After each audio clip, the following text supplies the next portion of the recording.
बुद्धिमत्तेमध्ये तुम्हाला काही वेगवेगळ्या प्रकारचे प्रश्न विचारले जातात. संख्या मालिकेवर आधारित सुद्धा प्रश्न विचारले जातात. संख्या मालिकेवर आधारित प्रश्न कशा प्रकारचे असतात तर तुम्हाला एक संख्या मालिका दिली जाते. या संख्या मालिकेला तुम्हाला ऑब्झर्व करायचं, निरीक्षण करायचं आणि त्यावर आधारित प्रश्न जो विचारलेला आहे त्याला समजून उत्तर तुम्हाला शोधायचं आहे. तर या संख्या मालिकेवरती प्रश्न वाचूया आपण सर्वात अगोदर. वरील संख्या मालिकेत विषम अंक, कोणता अंक? विषम अंक. विषम अंक माहिती आहेत ना तुम्हाला? तर विषम अंक किती वेळा आले आहेत या संख्या मालिकेत? मग सांगा बरं विषम अंक किती वेळा आलेले आहेत? कोणते कोणते विषम अंक आहेत सांगा बरं पटापट. नो, 4 हे सम आहेत. विषम 3, शाबास. 5, हा सांगा पटकन. 9 बरोबर.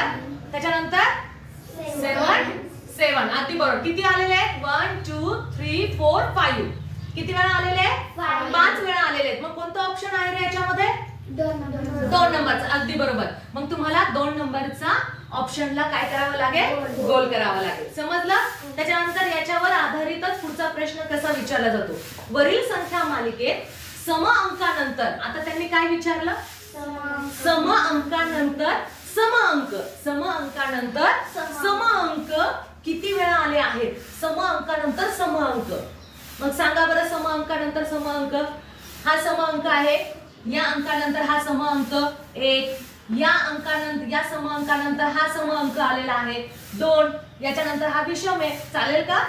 नाही. मग बघा सम अंक 4 आहे. 4 नंतर 6 आलेला आहे म्हणजे 3 झाला. बरोबर. मग 6 नंतर 8 आलेला आहे. ओके, म्हणजे 4 झाले. 4 वेळा आलाय. आता इथे 4 आहे. 4 च्या नंतर विषम आहे. बरोबर आहे. म्हणजे सम नंतर सम किती वेळा आलेला आहे? 4 वेळा. मग किती नंबरचं ऑप्शन आहे? 4 नंबरचं. 4 वेळा. म्हणजे मग तुम्हाला 4 नंबरला गोल करावं लागेल. सम नंतर सम. आलं लक्षात?